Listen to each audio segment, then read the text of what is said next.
Well, Harry, the last time the club played in the Checkatrade Trophy was your first proper game, wasn't it, at Grimsby?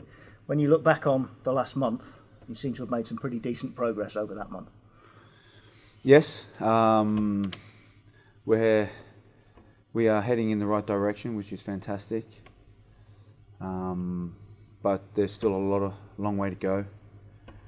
We can take this. We can look back now, and we can look back at the games that we've played in, and we can dissect a few bits of the game and kind of reinforce some areas as well to make it stronger for the next block of games that are coming up. But first and foremost, we have an important game tomorrow. It's a difficult game because you're playing a young team, and you know that Newcastle will come here and the youngsters will run around and they're trying to impress because they're trying to get their careers on the go. And you're going to play a team that's, hopefully that they're going to want to try something to impress me, because we are going to make some changes. There's going to be a lot of players that haven't played that are going to get their 90 minutes under their belt, and it's a good chance for them to kind of impress me. So hopefully it turns out to be a good game.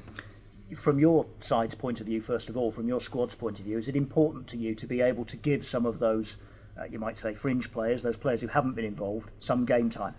Yeah, I wouldn't say that they're fringe players. I'll say that they are part of my squad. It's just that with results going the way that they're going, it picks itself. So the players understand that.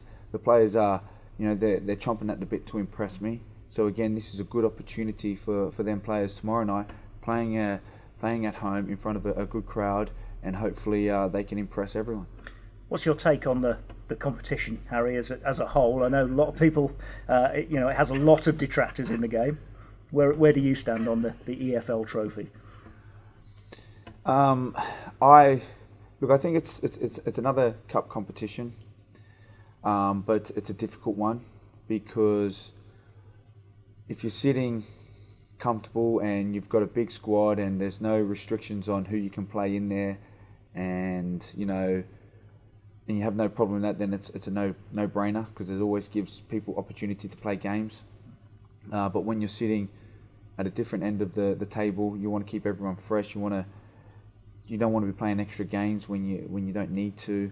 You want to kind of concentrate on the league. I mean, I know we have cup games, but at the end of the day, it is a cup, and it's something that the Football League love to do, and they love to bring the youngsters involved, and it's a good chance for the young teams to kind of see what is out there, i.e. the League 1s and League 2 teams, so they get to have a little taste of it.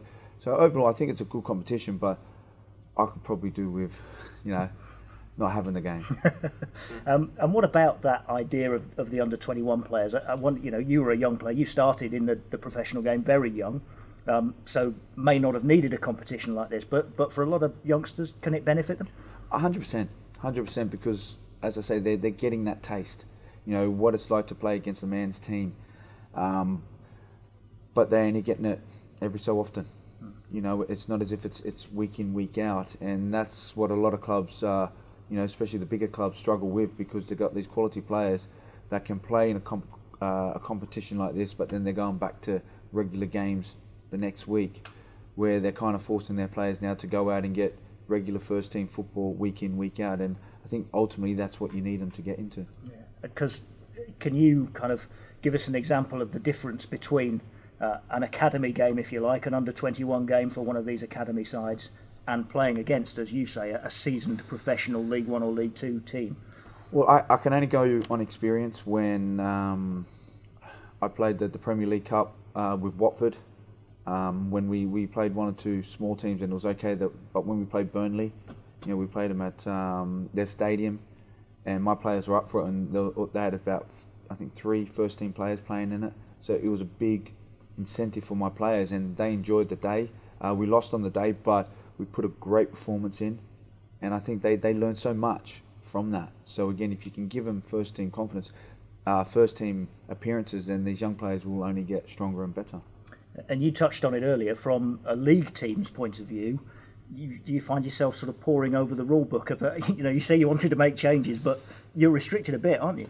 you're restricted, but we've looked into it, and you know there's new rules that they have brought in, which helps. So again, you will see for me a completely different 11, which will be able to play. And like I said, I mean, like even Christian Dennis, he'll be starting tomorrow, and it'll be good for him to get 90 minutes. Nor will be starting as well. You have Nathan Thomas starting, Vaughney will be starting. So I've got a good, strong team that's going to be playing. Like, we'll take the game serious.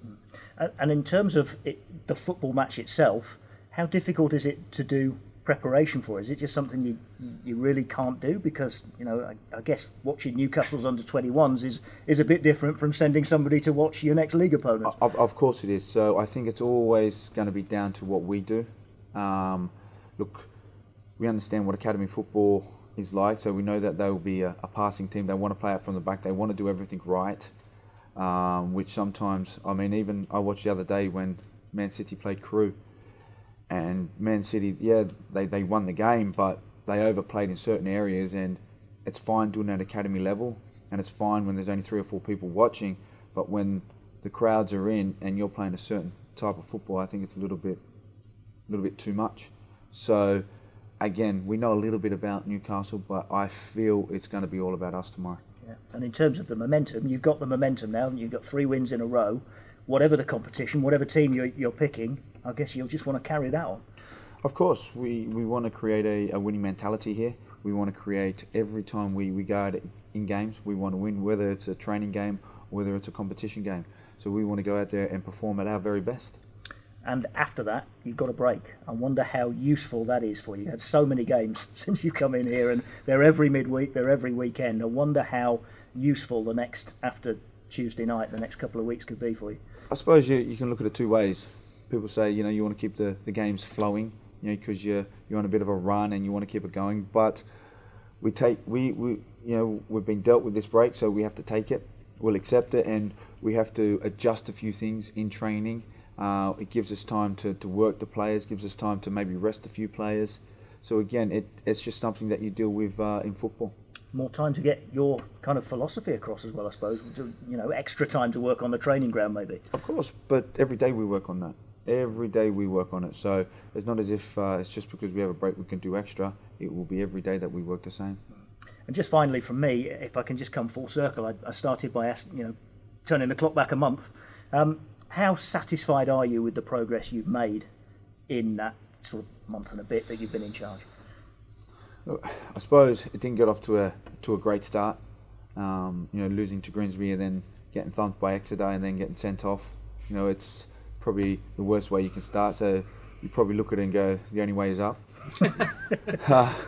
And then, you know, we score 3 goals and we lead 3 times and we lose. Well, you kind of feel you lose 2 points because you should never lose lead 3 times in a game.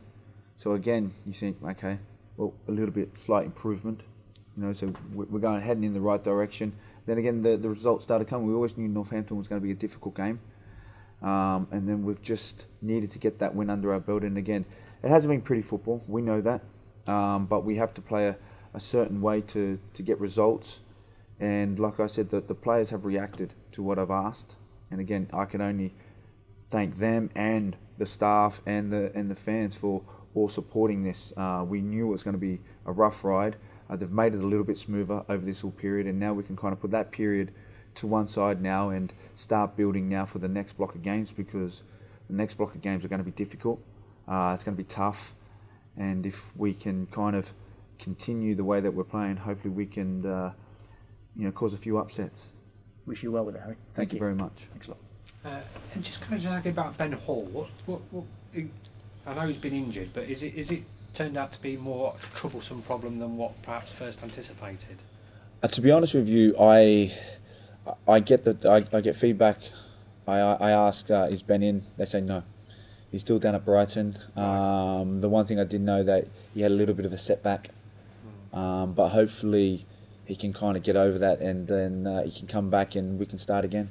Right, and just on other injuries, Andy Kellett, is he available? Yes, he'll be starting tomorrow. Right, okay, so the team you are putting out then is going to be incredibly strong and a good chance for them to. Well, that's what I said to the players. I mean, I've had a few We've had a few chats to a few of the players, and again, unfortunately, they've just got to be patient. And when their moment comes, and it's a good opportunity for them tomorrow to show me if they really want to throw their name into the hat into my starting 11 team. Were you always like that as a player? Were you one for banging on a manager's door? No, I was usually playing. Well, there were occasions where you weren't? The odd occasion. Maybe the odd occasion when he wanted to rest me. Yeah, and how did that go?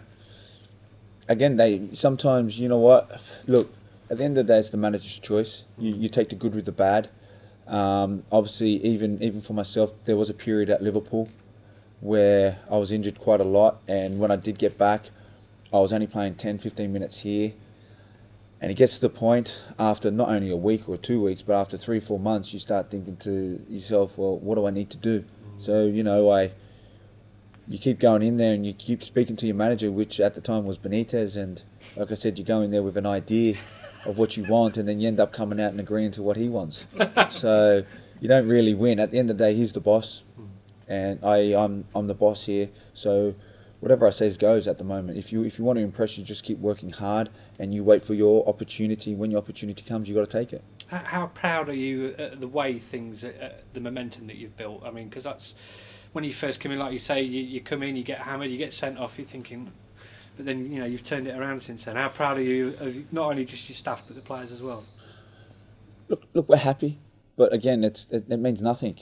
Because you could go to the next 4 or 5 games with going back to normal. So again, we've got to continue what we're doing, and we're not going to take anything for granted. Like I said, we have to accept that we don't have a game this weekend, so we can adjust a few things, and like we can work the players hard. We can give them a little bit of time off, and then we go back to training normally. And then we've got a tough game against Bury, and then we back it up straight away against MK Don. So we've got tough games coming up.